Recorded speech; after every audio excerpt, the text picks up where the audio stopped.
Good afternoon, everybody. So today we will be having the 14th class of Bachelor of Business Administration students, fourth semester for the subject Human Resource Management. The class timings are from 1 p.m. to 2 p.m. And the topic that we were discussing yesterday was selection. We have discussed about the objectives and concepts of selection. Today we will be starting the process of selection in detail. तो आज हम लोग selection process की बात करेंगे। Selection process में क्या क्या स्टेप्स हैं ये कल हम लोग देख चुके हैं। आज उन स्टेप्स को हम डिटेल में डिस्कस करेंगे। जैसे हमने देखा था कि सिलेक्शन प्रोसेस में पहला स्टेप था रिसेप्शन। रिसेप्शन में क्या हो रहा है? रिसेप्शन में ये हो रहा है कि जो कैंडिडेट्स आ रहे हैं इंटरव्यू जॉब में अप्लाई किया और सिलेक्शन प्रोसेस के लिए आ रहे हैं उनको हम वार्मली वेलकम कर रहे हैं, फ्रेंडली मैनर में वेलकम कर रहे हैं, ठीक है, ताकि एक हमारा फेवरेबल इंप्रेशन कैंडिडेट्स के ऊपर बने और एम्प्लॉयमेंट पॉसिबिलिटीज क्या है ये भी उनको कम्युनिकेट कर रहे हैं कि साहब आपको जॉब मिलने की कितनी प्रोबेबिलिटी है, क्या टर्म्स एंड कंडीशंस है, वो सारी चीजें रिसेप्शन में हम कम्युनिकेट कर रहे हैं, ठीक है। दूसरी चीज है स्क्रीनिंग इंटरव्यू। स्क्रीनिंग इंटरव्यू में हम क्या कर रहे हैं? स्क्रीनिंग इंटरव्यू में एचआर डिपार्टमेंट के एग्जीक्यूटिव जो है वो कैंडिडेट्स को स्क्रीन कर रहे हैं, ठीक है, और स्क्रीन कर रहे हैं, स्क्रीनिंग इंटरव्यू कर रहे हैं, एक बेसिक सा इंटरव्यू कर रहे हैं, उसके बेसिस पे वो कैंडिडेट्स को शॉर्टलिस्ट कर दे रहे हैं और जो कैंडिडेट शॉर्टलिस्ट हो जा रहे हैं उसके बाद उनको एक फॉर्म दे रहे हैं। जो तीसरा स्टेप है एप्लीकेशन ब्लैंक। एप्लीकेशन ब्लैंक एक प्रिंटेड फॉर्मेट होता है जिसमें कैंडिडेट की सारी इंफॉर्मेशन मांगी जाती है, रिक्वायर्ड इंफॉर्मेशन मांगी जाती है। और मैं पहले भी बता चुका हूँ एप्लीकेशन ब्लैंक इसलिए भराया जाता है ताकि जब इंटरव्यू लेने बैठे तो उनको इधर उधर इंफॉर्मेशन ढूंढनी ना पड़े, एक पर्टिकुलर फॉर्मेट के अकॉर्डिंग ही इंफॉर्मेशन रहे ताकि उनको अपने काम की इंफॉर्मेशन जो उनको चाहिए वो ढूंढनी ना पड़े। क्योंकि एक स्टैंडर्ड फॉर्मेट में रहेगी तो कैंडिडेट इंटरव्यूअर आसानी से उस इंफॉर्मेशन को एक्सेस कर पाएगा और उनके बेसिस पे कैंडिडेट से सवाल पूछ पाएगा, ठीक है। नाउ एप्लीकेशन ब्लैंक एक प्रिंटेड फॉर्मेट होता है जैसे मैंने आपको बताया, जिसमें जॉब एस्पिरेंट्स को भरना होता है और उसमें अलग अलग तरीके की डिटेल्स होती हैं जो जॉब एस्पिरेंट को भरनी होती हैं। वैसे तो इसमें से ज्यादातर डिटेल रेज्यूमे में आप मेंशन करते हो, लेकिन चूंकि एक एक फॉर्मेट में आ जाए इस वजह से इसको भरवाया जाता है, ठीक है। अब आ जाते हैं एप्लीकेशन ब्लैंक पे। Contents of application blank. Application blank में क्या क्या इंफॉर्मेशन मांगी जा सकती है समझने के लिए इसको देख लेते हैं, ठीक है। सबसे पहले पर्सनल डेटा, आदमी का एड्रेस, जेंडर, आइडेंटिफिकेशन मार्क्स, ठीक है, मैरिटल इंफॉर्मेशन, ठीक है, married unmarried, childrens, dependents etcetera. Next physical data like height, weight, health condition etcetera, ठीक है। Educational data, levels of your formal education, marks, distinction, board, ठीक है, subjects. Next, employment data, if you have some work somewhere, your past experience, promotion that you have attained, nature of duties, reasons for leaving previous jobs, salaries drawn, etc. ठीक है। Next, extra curricular activities, ठीक है, in connection to extracurricular activities including sports, games, NSS, NCC, prizes won, leisure time activities, awards and achievements, etc. Right. Now, references the name of two or more people who can certify your suitability for the advertised position. Right. So these are some of the basic informations which are there in the application blank, and you as a candidate are needed to fulfill this application blank so that the interviewer may be able to access all the information easily, right? Now,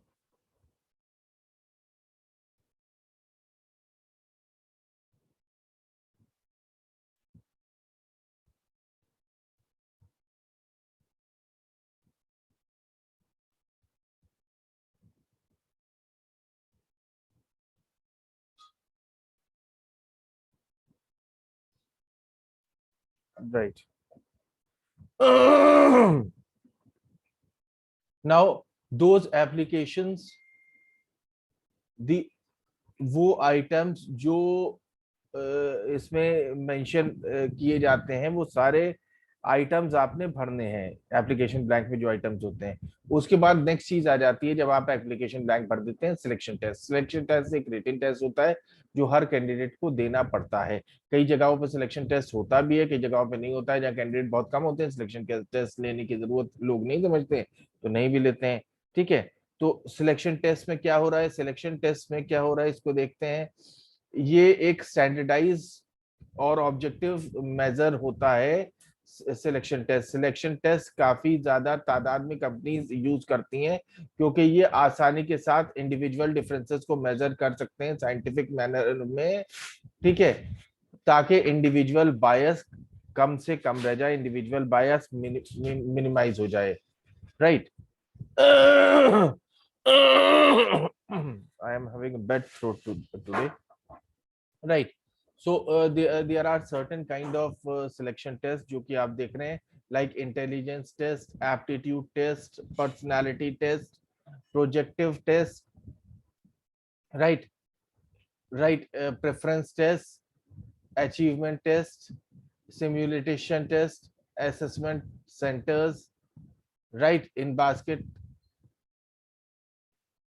leaderless group discussions, right, business games, individual presentations, prophology tests, polygraph test, integrity test, right? These are some of the tests which are there for the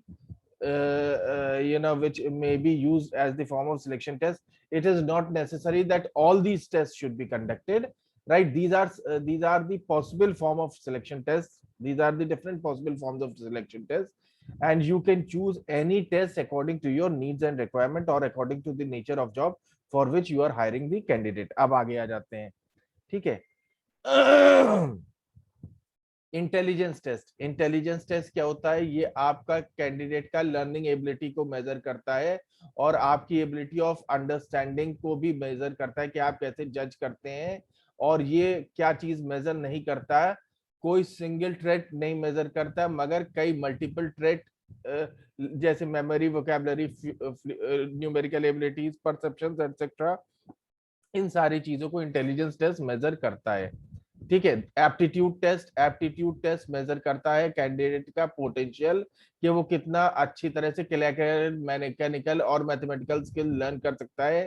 ठीक है, ये candidates को के on the job motivation को नहीं major करता है, मगर ये अदर टेस्ट के साथ कॉम्बिनेशन में एप्टीट्यूड टेस्ट यूज किया जाता है। ठीक है। तीसरा है personality test. Personality test measure करता है basic aspect of your personality, जैसे motivation, emotional balance, self confidence, interpersonal behaviour, introversion etcetera. Personality test ये सारी चीजें मेजर करता है। ठीक है। प्रोजेक्टिव टेस्ट जो होता है, ये आपके कैंडिडेट को इंटरप्रेट करता है कि प्रॉब्लम्स और सिचुएशन को कि आपके आपने एटीट्यूड वैल्यूज के बेसिस पे कैसे इंटरप्रेट करते हो। ठीक है, आप किसी पिक्चर को कैसे इंटरप्रेट करते हो, किसी सिचुएशन में आप कैसे रिएक्ट करोगे, ये सारी चीजें हम चेक करते हैं इस टेस्ट से। ठीक है। अगला टेस्ट है आपका इंटरेस्ट टेस्ट। इंटरेस्ट टेस्ट का एम होता है कि ये पता करना कि आपका आपके जॉब में लेवल ऑफ इंटरेस्ट क्या है, आपका जॉब में इंटरेस्ट है भी या नहीं है। इसमें वो सारे एरियाज ऑफ वर्क आइडेंटिफाई किए जाते हैं जिसमें आदमी सबसे ज्यादा इंटरेस्टेड है काम करने के लिए। ठीक है। Preference test. प्रेफरेंस टेस्ट क्या है, प्रेफरेंस टेस्ट पता करने की कोशिश करता है कि एम्प्लॉय का प्रेफरेंस क्या है जॉब के केस में और ऑर्गेनाइजेशन रिक्वायरमेंट्स के केस में। ठीक है। प्रेफरेंस टेस्ट जो है वो ट्राई करता है एम्प्लॉय प्रेफरेंसेस को with the job and the organisational requirements को कंपेयर करता है। ठीक है।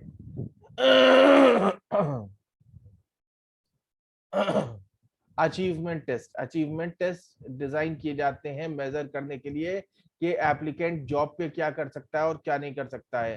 ठीक है, क्या एप्लीकेंट को सही में पता है ये कि जो आप जानते हैं, क्या एप्लीकेंट जो क्लेम कर रहा है कि वो जानता है कि वाकई वो जानता है या नहीं। नेक्स्ट है simulation test. Simulation exercise duplicate करता है कई एक्टिविटीज को और प्रॉब्लम्स को जो एम्प्लॉय फेस करता है अपने काम करते समय, एक्चुअली जब वो काम कर रहा होता है। ठीक है। असेसमेंट सेंटर्स क्या होता है? Assessment centres, standardise assessment centres जो है वो स्टैंडर्डाइज्ड फॉर्म्स होते हैं एम्प्लॉयज अप्रेजल के, जो मल्टीपल असेसमेंट एक्सरसाइजेस को इस्तेमाल करते हो, जैसे in basket, games, role playing etcetera. ठीक है, आगे आ जाते हैं। इन बास्केट क्या होता है? इन बास्केट क्या होता है? इन बास्केट में होता यह है out reports, memos, letters etcetera, ये सब एक बास्केट में रख दिए जाते हैं। उसके बाद कैंडिडेट से कहा जाता है कि इसमें से आप कुछ उठाओ और जो उठाओ उसके अकॉर्डिंगली आप एक्ट करो। ठीक है। नेक्स्ट है लीडरलेस ग्रुप डिस्कशन। ये एक्सरसाइज ऐसी होती है जिसमें ग्रुप होता है मैनेजरियल कैंडिडेट्स का जो साथ काम कर रहे होते हैं और जॉब रिलेटेड प्रॉब्लम्स पे उनके साथ डिस्कशन कराए जाते हैं, और इस डिस्कशन में कोई लीडर नहीं असाइन किया जाता है ताकि मेजर किया जा सके कि उनकी oral communication, tolerance, self confidence, adaptability etcetera, इस इनका इन स्किल्स का क्या लेवल है कैंडिडेट्स में। ठीक है। बिजनेस गेम्स क्या है? बिजनेस गेम्स क्या है? बिजनेस गेम्स में है यहाँ पे पार्टिसिपेंट्स जो होते हैं उनको एक प्रॉब्लम दी जाती है और ग्रुप बना के प्रॉब्लम दी जाती है, केसेस दिए जाते हैं और उन केसेस पे क्वेश्चंस होते हैं, उन क्वेश्चंस को उनको सॉल्व करना होता है। ठीक है। यहाँ पे इंडिविजुअल प्रेजेंटेशंस भी होते हैं केसेस में, और पार्टिसिपेंट्स को लिमिटेड टाइम दिया जाता है कि प्रेजेंटेशन बना के प्रेजेंटेशन देने के लिए। ठीक है। ठीक है।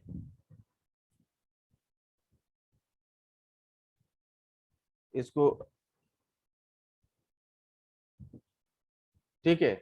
ये तो खैर बहुत ज्यादा पॉलीग्राफ टेस्ट और ये टेस्ट आपके लिए बहुत ज्यादा वो नहीं है, इसलिए नेक्स्ट पे आ जाते हैं।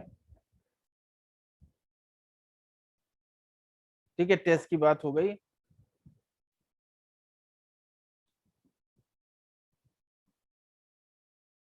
देखिए, स्टैंडर्ड्स फॉर सिलेक्शन टेस्ट, जो भी सिलेक्शन टेस्ट आप चूज करें उसमें ये फैक्टर्स होना बहुत जरूरी है। इन फैक्टर्स का पूरा ध्यान रखिए कि जो भी आप टेस्ट सिलेक्ट कर रहे हैं उनमें ये फैक्टर्स हों।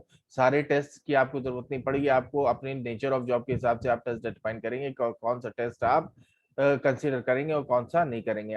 नॉर्मली 2 से 4 टेस्ट कंसीडर होते हैं, 1 से 3 4 टेस्ट कंसीडर होते हैं। ठीक है। तो आप टेस्ट कैसे कंसीडर करेंगे? आप इन पैरामीटर्स पे टेस्ट को इवैल्यूएट करेंगे तब उनको कंसीडर करेंगे। जैसे पहला है रिलायबिलिटी।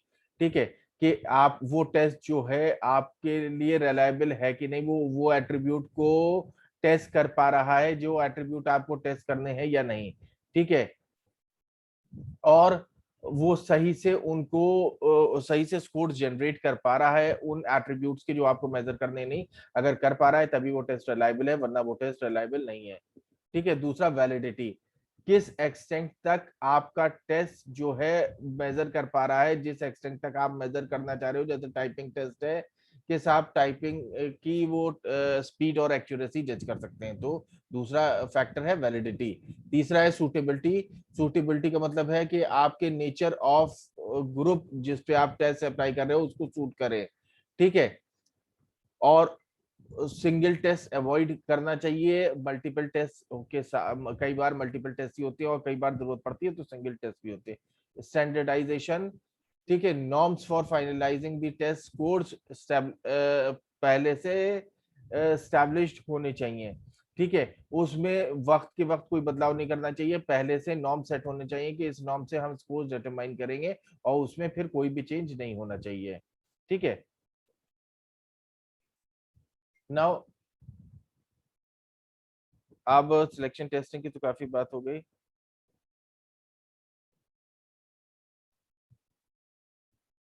अब जैसे सीमेंस, सीमेंस एक बहुत बड़ी कंपनी है। सीमेंस सिलेक्शन टेस्ट क्या कैसे करती है उसमें बताया है।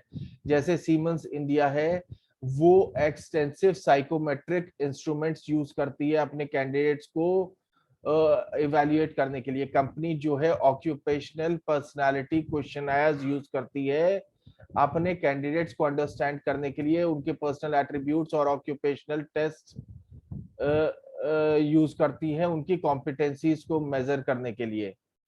ठीक है। दूसरा है एलजी इलेक्ट्रॉनिक्स जो है ये कैसे यूज करती है एलजी इलेक्ट्रॉनिक्स, ये 3 साइक्रोमेट्रिक टेस्ट यूज करती है पर्सन की एबिलिटी को मेजर करने के लिए, एज अ टीम प्लेयर क्या एबिलिटी है, और एसर्टेन करती है कि पर्सन की रेस्पॉन्सिबिलिटी, डिग्री ऑफ रेस्पॉन्सिबिलिटी और डिग्री ऑफ असर्टिवनेस क्या है कैंडिडेट में। तीसरा आर्थर एंडरसन, ठीक है, ये कंपनी जो है ये क्रिटिकल बिहेवियरल इंटरव्यूज यूज करती है इवैल्यूएट करने के लिए suitability of the candidate for the organisation, जिस पोजीशन के लिए वो सिलेक्ट कर रही है उनको। ठीक है, यहाँ पे कैंडिडेट का पास एक्सपीरियंस और क्रेडेंशियल्स जो है बहुत वैल्यू रखता है। चौथा है आपका पेप्सी कोला। पेप्सी कोला जो है ये ग्लोबल रिक्रूटमेंट रिसोर्सेज को यूज करता है अपने प्रोफेशनल्स को सिलेक्ट करने के लिए। ठीक है, कंपनी जो है कॉम्पिटेंसी बेस्ड इंटरव्यूइंग टेक्निक्स का इस्तेमाल करती है।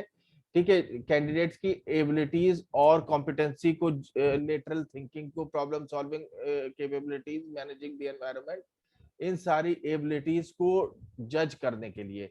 ठीक है, और पेप्सी ये मान के चलती है कि ये इंडिविजुअल्स, जब उसके individual strong functional knowledge possess करेंगे और कॉस्मोपॉलिटन बैकग्राउंड होगा उनका, तो फिर वो अपना जॉब अच्छी तरह से परफॉर्म कर सकेंगे।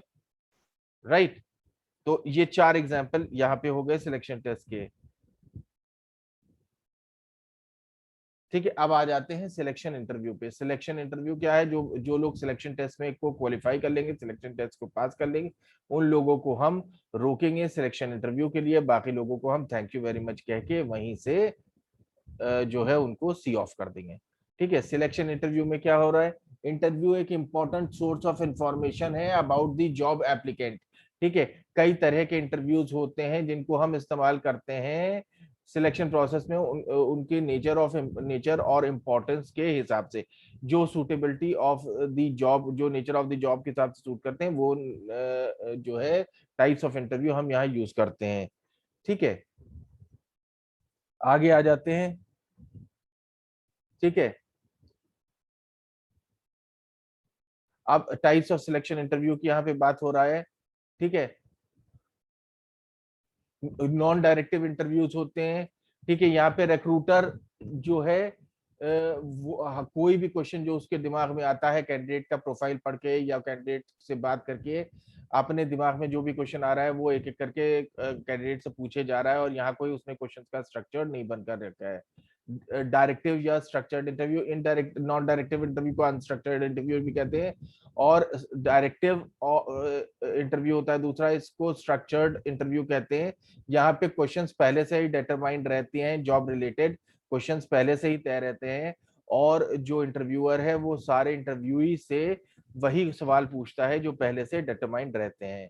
ठीक है, तीसरा है सिचुएशनल इंटरव्यू। यहाँ पे रिक्रूटर या इंटरव्यूअर जो है हाइपोथेटिकल सिचुएशंस देता है कैंडिडेट को, और उस पे कैंडिडेट से सवाल पूछता है। हाइपोथेटिकल सिचुएशन मतलब इमेजिनरी सिचुएशन देता है कि मान लो मान लो मान लो, और उस सिचुएशन के बेसिस पे वो कैंडिडेट से क्वेश्चन पूछता है, और कैंडिडेट जब उसके जवाब देता है तो उन जवाबों के बेसिस पे वो कैंडिडेट्स को जज करता है और उनको मार्क्स देता है। चौथा है बिहेवियरल इंटरव्यू। इसका फोकस होता है actual work related incidences and applicant पे, और एप्लीकेंट को बताना होता है ऐसी एक्चुअल वर्क सिचुएशंस अगर होंगी तो वो क्या एक्शंस लेगा, उसकी जजमेंटल एबिलिटीज यहाँ पे पूरी तरह से जज की जाती है। चौथा, अगला है पांचवा, स्ट्रेस इंटरव्यू। स्ट्रेस इंटरव्यू खासतौर से उन जॉब्स के लिए होता है जो बहुत ज्यादा स्ट्रेस ओरिएंटेड जॉब होती है, जैसे कस्टमर केयर का job, front line desk executives का जॉब, या वो जॉब जो डायरेक्टली कस्टमर से रिलेट करते हैं, बीपीओ का जॉब, कॉल सेंटर का जॉब, ये बहुत स्ट्रेसफुल जॉब होता है, तो इसके लिए स्ट्रेस इंटरव्यू जरूरी होता है। ठीक है, यहाँ पे इंटरव्यूअर जो है कोशिश करता है ये देखने की एक स्ट्रेसफुल एनवायरनमेंट क्रिएट करके कैंडिडेट के साथ सख्त बोल के कैंडिडेट को एम्बेरस करके कैंडिडेट को प्रेशराइज करके, एग्रेसिव स्ट्रैटेजीज यूज करके, कैंडिडेट को इंसल्ट करके कि कैंडिडेट किस तरह से इस टाइप की जॉब में किस तरह से कैंडिडेट फिट हो पाएगा या नहीं फिट हो पाएगा। ठीक है, नेक्स्ट है पैनल इंटरव्यू। पैनल इंटरव्यू जो होता है, इसमें कई लोग बैठे होते हैं, पैनल में पांच पांच सात लोग बैठे होते हैं, अलग अलग फील्ड में एक्सपर्ट होते हैं, और ये एक एक करके कैंडिडेट से सवाल पूछते हैं। पैनल इंटरव्यू नॉर्मली जो है एक पॉपुलर मोड ऑफ इंटरव्यू है। ठीक है,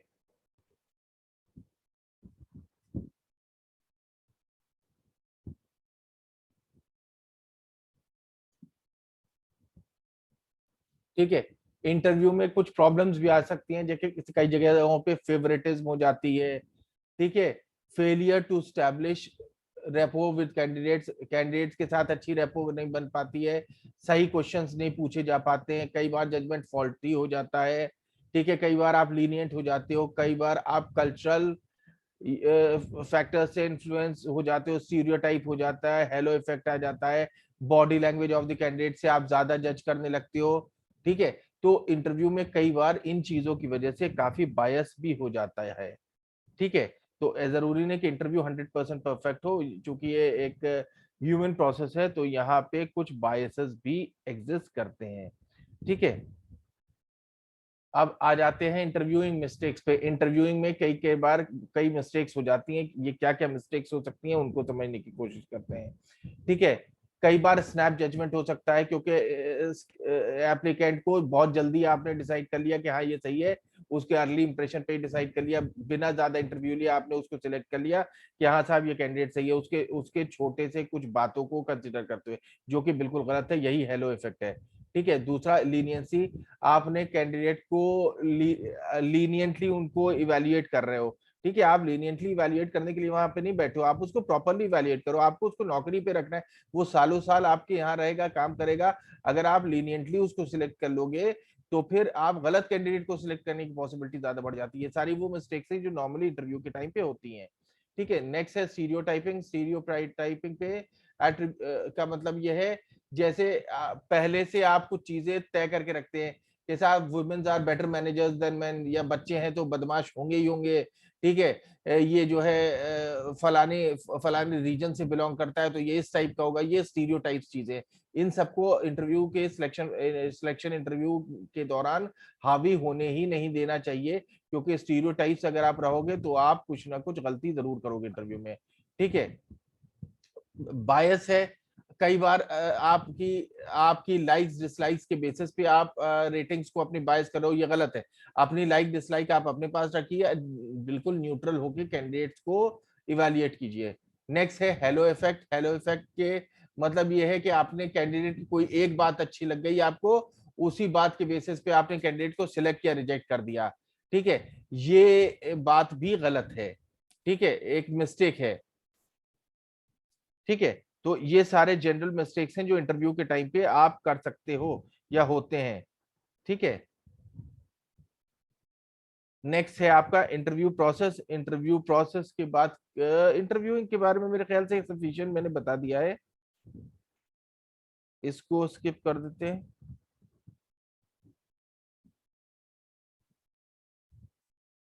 नेक्स्ट है आपका medical examination and reference checking. देखिए, मेडिकल एग्जामिनेशन एक इंपॉर्टेंट प्रोसेस है। मेडिकल एग्जामिनेशन इसलिए इंपॉर्टेंट प्रोसेस है, इससे पता लग जाता है कि कैंडिडेट को कोई ऐसी बीमारी तो नहीं जिसकी वजह से उसको काम करने में प्रॉब्लम आएगी, या कोई ऐसी बीमारी तो नहीं जो हमारे एम्प्लॉयज को कंटेमिनेशन से लग सकती है, या ऐसा तो नहीं कि कैंडिडेट ने को हमने नौकरी पर रख दिया और वो आए दिन बीमार रहेगा।